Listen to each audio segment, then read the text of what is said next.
Hey everybody, welcome back to the layout. We've got some huge progress to talk about today, so let's jump right in. So one of the first things we'll talk about is a few new additional cars that I've added to the roster. These came from the Great Batavia Train Show. Purchased this BN covered hopper that's now been patched out for a car that I actually saw at Burkett Mills in Penn Yan, which is pretty neat. And then we've got two more cylindrical hoppers that I've patched out for AEX markings. The one 14999, I actually did see that one in person as well a couple of weeks ago, so I've got those patched out. The only unfortunate thing with these is I actually didn't realize that I was getting the cylindrical hatches up top and not the trow hatches. So eventually, we'll probably end up doing something with the hatches to make sure that those are replaced with accurate ones. But for the time being, that actually is all that I needed in order to fill out the rest of the Anderson's fleet of covered hoppers. So really excited to have those on the layout. All right, so here we go. We're going to start talking about some bigger projects now. This is the, of course, Gang Mills side of the layout, and other than that big white mound, you might notice a couple of other things new over here as well, and that's that we have the full backdrop up over here and in Himrod as well, so I'll show you that side in just a minute. But the backdrops, they turned out really well. These are actually not the hills directly behind Gang Mills' yard in real life. These are actually in Cooper's Mills, New York, which is just north of Gang Mills. I hung out in Gang Mills for a total of 2 hours the morning that I went to go shoot backdrop photos, and the fog just would not lift. And it got to the point where I needed to leave in order to make sure that I had good light at the rest of the shots that I was going to. So I had to kind of make the decision to shoot Cooper's Mills on the way up to, it's either Cooper's Mills or Cooper's Plains. I'm sorry if I'm incorrect one way or the other. But on the way up to Himrod, I stopped in Cooper's Mills or Cooper's Plains and shot this gorgeous hill full of near peak scenery. Yeah, I don't think it's really that unnoticeable. It's a very similar hill to the one behind Gang Mills' yard. And as you can see with the backdrop in, we've started to get to work on some hill scenery itself.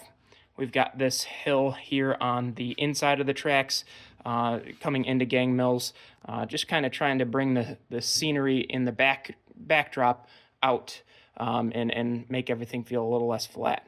But hang on just a second and we'll flip around and you'll be able to see the big changes over on the Himrod side of the layout as well. All right, so here we are in Himrod, and as you can see, there's a bunch of big changes over here as well. The first and foremost, obviously, the backdrop is done over here as well. Really happy with how that's looking. This is the backdrop that I did a big how-to video on. I'd highly recommend you watch that if you're interested in doing backdrops like these. It turned out really well. I got everything that I really wanted in the backdrop in it. I've got the towers for the salt mine, the Mennonite farm that's right next to the yard, and a bunch of rolling hills and fields, and just a tiny bit of Seneca Lake, even though it doesn't fully make geographical sense, but it does help to kind of root yourself as far as where you are. And of course, we're also bringing the scenery out here as well.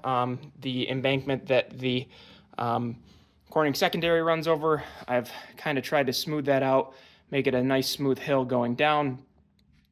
And then as we work our way through the Himrod area of the layout, one thing I wanted to make sure I did was made sure that Himrod did not feel flat, because it's really actually on the side of a big rolling hill, and I wanted to do my best to portray that. So we've got, one little mound here, we've got a retaining pond here, we've got a nice deep ditch that runs along the road that'll be kind of rocky and work all the way down to a culvert here. And then on the other side of the culvert, there's a little creek or a little ditch there as well. And then we work into the hills that are going to be at the south end of the yard here. The line from Himrod south to Watkins Glen is incredibly hilly. There's a ton of places where, the the line kind of cuts through the side of a hill or something along those lines. So I'm going to try to portray that here as best I can. The foam here is roughed in, it's glued, it's drying right now, and then I'll go back in with a hot wire cutter and kind of shape it. I'm hoping that I can kind of do like a shale cut here. My buddy Rob did a great clinic at one of our NMRA meets on how to do kind of a shale rock cut out of foam. So I'm hoping to kind of be able to replicate the work that he did here, and should be really interesting. This will be the Route 14 crossing, crossing the tracks here as well, which is kind of up on the side of a hill that unfortunately I don't really have the ability to model that on a flat railroad like this, but I'm going to try to do the best I can at least. So one other thing you might notice over here at the south end of Himrod Yard is that there's actually a switch that's been pulled out.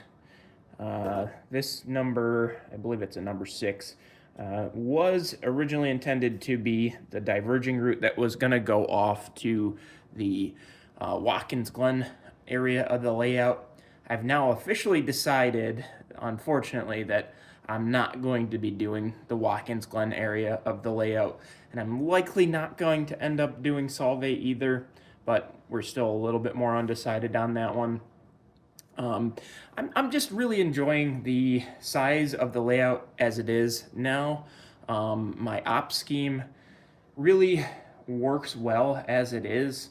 The way my basement is laid out, I don't think that the track plan that I've got in here really lends itself to adding on more for Watkins Glen. So I've decided to just be happy with what I've got and make that a straight through route, and take out the switch and officially decide that Watkins Glen is not going to happen. But there's still a ton of work to do on this layout as it is. So it's not like we're going to be missing out on a ton. There's some gorgeous scenery going south towards Watkins Glen. And, it'll be sad to not be able to model that. But for the most part, I think we're going to be just fine operationally and scenery-wise without modeling it. All right, now we're back over here on the Penyan side of the layout just to take a look at a couple of things here. I got an order in from Mini Prints the other day, which had some really cool stuff in it. It's got these little mini HO scale pumpkins in it that you can see on the front porch here and on the front porches of the two houses over here as well. Just to kind of add just a little bit more fall to the scenery here in Penyan. I'm modeling late October, early November, and this really just a really good way to kind of set that time frame. Maybe they're carved jack-o'-lanterns and you can't really quite tell, or something along those lines. And then another thing that's new over here on the Penyan side of the layout, that Tichy fencing that I got in the last layout update. I've gone ahead and installed a little bit of it to kind of divide the scene between the vineyard and the houses. I think it does a good job of kind of, setting a property line for the housing area and the farm. It all looks pretty darn good. So those mini pumpkins aren't the only things that I got from Mini Prints. I got some new RC box operators, which are over on the workbench getting painted. I won't show those today just because I've got a couple of those already. But I also got this really cool lighted pumpkin, which I'm excited to use. I actually got it in O scale because my intention is to kind of have that be a sort of lawn inflatable. So O scale kind of works pretty well for that. Maybe G scale would have been even better just for like an oversized lawn inflatable. But it's pretty interesting stuff. And then I also got this 3D printed motorboat as well. I've got an initial coat of white paint on this, and then I'll go back with another coat of white and maybe some fun colors just to make it look like an actual motorboat for the Seneca Lake scene as well, which should be pretty cool. All right, so that's it for this layout update, everybody. Thank you so much for watching. Let me know what you think down in the comments. If you're enjoying what you're seeing, be sure to subscribe if you haven't already, and we'll see you in the next one. Take care.